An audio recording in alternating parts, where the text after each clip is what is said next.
Kisah suami antar jemput istri kerja pakai sepeda selama puluhan tahun menarik perhatian warganet. Dalam videonya, pengunggah merekam kebersamaan suami istri yang berboncengan itu. Saat disapa, pasangan tersebut melambaikan tangan kepada perekam video.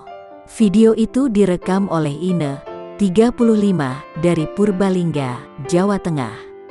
Ia mengungkapkan, videonya direkam saat mereka berangkat kerja, Minggu, tanggal 15 Agustus tahun 2021. Sang karyawan, Mulyani, selalu diantar jemput kerja oleh Trimo menggunakan sepeda. Mulyani sudah menjadi karyawan di supermarket milik Ine selama 28 tahun.